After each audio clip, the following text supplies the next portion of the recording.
Hello everyone, welcome to Eklavya Snatak. और आज की इस वीडियो में हम सभी देखेंगे बीए प्रोग्राम सेमेस्टर 2 से, जो आपका सब्जेक्ट है इंडियाज फॉरेन पॉलिसी, और इसकी यूनिट सेकंड है changing relations with the global powers from cold war to the post cold war era, India and Russia के रिलेशंस आज हम देखने वाले हैं। न्यू एजुकेशन पॉलिसी के अकॉर्डिंग ये आपका सब्जेक्ट है। तो चलिए वीडियो को स्टार्ट करते हैं। और अगर आपकी कोई क्वेरी हो तो आप मुझे इंस्टाग्राम पे मैसेज कर सकते हैं। मेरा यूजर नेम आप सभी के सामने लिखा हुआ है। और अगर आपको पीडीएफ नोट्स चाहिए तो आप हमारे टेलीग्राम चैनल एकलव्य स्नातक 1 को ज्वाइन कर लें। वहां पे आपको सारी पीडीएफ्स अवेलेबल करवा दी जाती हैं। और ये आपका सिलेबस है जो कि मैं आपके सामने शो कर रहा हूं। ठीक है, तो अब हम इंट्रोडक्शन के साथ स्टार्ट करते हैं।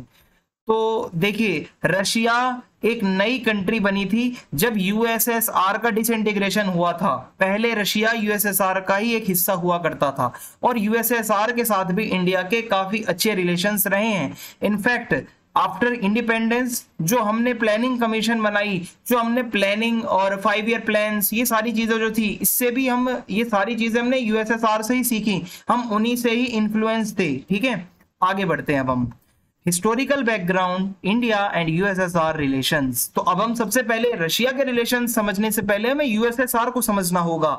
ठीक है, क्योंकि यूएसएसआर पहले था हमारे साथ, रशिया बाद में आया है।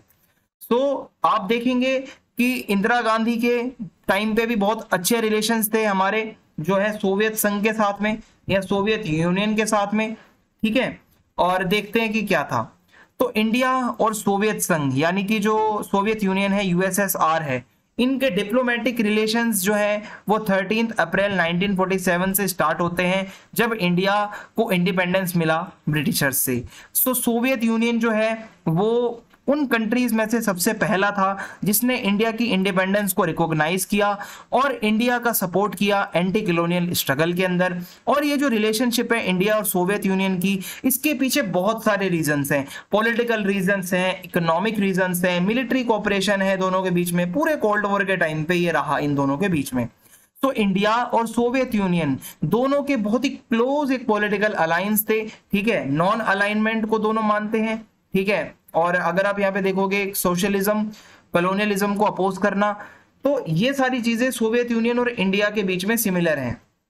सोवियत यूनियन ने हमेशा से ही इंडिया को सपोर्ट करा। जब इंडिया नॉन अलाइन मूवमेंट को सपोर्ट कर रहा था, कभी भी सोवियत यूनियन ने इंडिया के ऊपर प्रेशर नहीं डाला कि आप हमारे ब्लॉक में आ जाइए। सो इससे क्या है, इंडिया ने अपना एक neutral stance, neutral position India ने मेंटेन करी। जो यूएसएसआर और यूएसए के बीच का कॉन्फ्लिक्ट था, इंडिया उससे अलग रहा। ओके, और side by side Soviet union के साथ भी हमारे रिलेशंस काफी अच्छे रहे। और सोवियत यूनियन ने हमें पॉलिटिकल सपोर्ट भी बहुत अच्छी दी है हमारे इंटरनेशनल इश्यूज को लेकर, चाहे वो कश्मीर कॉन्फ्लिक्ट हो या इंडिया का न्यूक्लियर प्रोग्राम हो। हमें यूएसएसआर की हमेशा से ही सपोर्ट मिली है। सोवियत यूनियन जो है इंडिया के इंडस्ट्रियलाइजेशन और इकोनॉमिक डेवलपमेंट में भी काफी बड़ा रोल प्ले करता है। यूएसएसआर ने इकोनॉमिक असिस्टेंस प्रोवाइड करी, इंडिया की मदद करी। ठीक है, through technological collaboration, trade agreements, financial aid, हर तरीके से उन्होंने हमें पैसे उधार दिए, हमारे साथ ट्रेड एग्रीमेंट्स करे, और भी बहुत सारी चीजें हैं। और सोवियत यूनियन ने हमें हैवी इंडस्ट्रीज जैसे कि स्टील के plant, power project, machinery manufacturing units, ये एस्टैब्लिश करने में बहुत मदद करी यूएसएसआर ने हमारी। बायलैटरल ट्रेड बहुत अच्छा था इंडिया और सोवियत यूनियन का, जो कि आगे बढ़ते बढ़ते आप कह सकते हो इंडिया का सबसे बड़ा एक ट्रेडिंग पार्टनर भी बन जाता है। आई होप आपको समझ में आ रहा होगा। सोवियत यूनियन एक बहुत ही बड़ा सप्लायर था मिलिट्री इक्विपमेंट्स का, जो हमारी सेना का सामान आता है, चाहे वो टैंक हो, एयरक्राफ्ट हो, नेवल वेसल्स हो, या डिफेंस की जितनी भी टेक्नोलॉजीज हैं, हम स्टार्टिंग से ही सोवियत यूनियन से बहुत कनेक्टेड हैं और वो हमें सप्लाई करता है। एंड इसके अलावा मैं अगर आपको बताऊं, जो दोनों के बीच के डिफेंस टाइज हैं, ठीक है, और मिलिट्री ट्रेनिंग प्रोग्राम्स होते हैं, ज्वाइंट मिलिट्री एक्सरसाइज होती हैं, टेक्नोलॉजी ट्रांसफर्स होते हैं, इससे भी दोनों के बीच का जो रिश्ता है वो बहुत अच्छा हुआ है। सोवियत यूनियन ने सपोर्ट करा इंडिया को during the Indo Pakistan war 1965 में भी, 1971 में भी। मिलिट्री असिस्टेंस हमें दी, यानी कि हमें सेना से मदद करी, डिप्लोमेटिक सपोर्ट भी दिया। सो ये है। कल्चरल टाइज भी बहुत अच्छे हैं हमारे। ठीक है, सोवियत यूनियन जो है, अगर आप देखोगे हमारे जो कल्चरल फेस्टिवल्स हैं, हमारा इंडियन आर्ट है, इंडियन म्यूजिक है, इंडियन लिटरेचर है, वो वहां पर भी फेमस है। इंडिया की जो फिल्में हैं, खासकर बॉलीवुड, जो बॉलीवुड की मूवीज हैं, वो सोवियत यूनियन में बहुत पॉपुलर हैं। इंडिया के जो फिल्म स्टार्स हैं वो बहुत ज्यादा पॉपुलर है वहां पे। और इसके अलावा सोवियत यूनियन जो है वो इंडियन स्टूडेंट्स को स्कॉलरशिप भी देता है सोवियत यूनिवर्सिटीज में पढ़ने के लिए। और यही हमारा एजुकेशनल और कल्चरल एक्सचेंज है। आई होप आपको समझ में आ रहा होगा। तो ये सारे आप अगर देखोगे रीजन, उसके बाद में जब सोवियत यूनियन खत्म हो जाता है, यूएसएसआर जब डिसइंटीग्रेट हो गया 1991 में, तो उसके बाद इंडिया और रशिया की रिलेशनशिप स्टार्ट होती है, और रशिया ही सक्सेसर था सोवियत यूनियन का, आप याद रखिएगा। यूएसएसआर की जितनी पावर थी वो सब शिफ्ट हो गई रशिया के पास। तो इंडिया और रशिया बहुत ही क्लोज, बहुत ही अच्छे दोस्त रहे हैं, ठीक है। और defence cooperation, energy trade, strategic partnerships बहुत अच्छी है हमारे बीच की। अब मैं आपको बताऊंगा rise of new era in Indo Russia relations. तो इंडिया और रशिया के बीच के रिलेशंस कैसे हैं ये हम समझेंगे। सो जैसा कि आप सब जानते हैं, व्लादिमीर पुतिन और नरेंद्र मोदी जी जो हमारे प्रधानमंत्री हैं, दोनों बहुत बारी आपस में मिलते रहते हैं। कभी पुतिन जी इंडिया आते हैं, कभी मोदी जी रशिया जाते हैं। इंडिया रशिया बहुत ही क्लोज रहे हैं बहुत पुराने टाइम से। जब एक सबसे बड़ा शिफ्ट आया हमारे रिलेशनशिप में, जब लीडरशिप जो है वो व्लादिमीर पुतिन के हाथ में आई, जो कि प्रेसिडेंट बने रशियन फेडरेशन के, यानी कि रशिया के, इन 2000, जब से लेके अभी तक वही है भाई। 23 साल हो चुके हैं बंदे को, अभी तक यही प्रेसिडेंट है। और बहुत ही अच्छी पार्टनरशिप है हमारी, ठीक है। हमारी स्पेशल और काफी प्रिविलेज्ड पार्टनरशिप है हमारी, ठीक है। और पहले तो अच्छी थी, बाद में और अच्छी होगी। इंडिया जो है भाई देखो, 70% जो इंडिया का डिफेंस इक्विपमेंट है वो रशिया से आता है, यानी कि जो हमारी सेना का साजो सामान है वो रशिया से ही हम लेते हैं। रशिया जो है काफी एडवांस डिफेंस इक्विपमेंट बेचता है हमें, और काफी ज्यादा अच्छी अच्छी मिलिट्री टेक्नोलॉजीज हमें जो है वो बेचता है। सबसे रिसेंट डिफेंस डील जो हुई है वो है, इंडिया ने 5 S-400 मिसाइल सिस्टम्स जो है वो खरीदे हैं, जो कि 2020 तक आ जाने थे। एंड जॉइंट मैन्युफैक्चरिंग ऑफ कैमोव का 260 हेलीकॉप्टर्स, ये भी हमने खरीदे हैं। और भी बहुत सारी चीजें होती हैं भाई, ठीक है। अगर आप देखो कि Russian fighter jets, submarines, tank, missile और बाकी जितना भी हार्डवेयर होता है वो आता है हमारा रशिया से। और इंडिया और रशिया का काफी अच्छा इतिहास रहा है न्यूक्लियर कॉपरेशन को लेकर। रशिया ने हमेशा से ही न्यूक्लियर एनर्जी प्रोग्राम को सपोर्ट किया है इंडिया की, ठीक है। रशिया ने हमेशा मदद करी है हमारी, और दोनों कंट्रीज ने landmark civil nuclear cooperation agreement को साइन किया जो है 2010 में, जिससे क्या है कि रशिया न्यूक्लियर रिएक्टर्स बनाने जा रहा है इंडिया में, और बहुत ज्यादा बना भी चुका है। इंडिया और रशिया न्यूक्लियर कॉपरेशन को लेकर बहुत ही अच्छे से इनकी जो है भाई बनती है।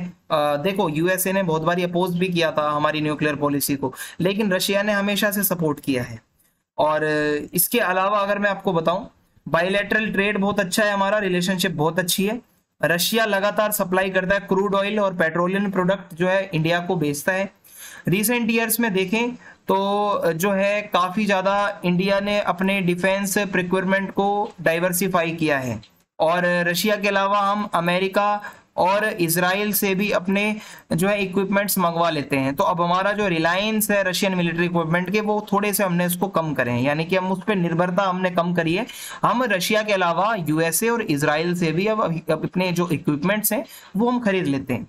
हावेवर डिफेंस कोऑपरेशन जो है वो सबसे बड़ा हमारे की कंपोनेंट है बायलैटरल रिलेशनशिप का। इंडिया और रशिया के बीच में जो सबसे ज्यादा जो रिलेशनशिप के लिए जो चीज जानी जाती है वो हमारा डिफेंस कोऑपरेशन है।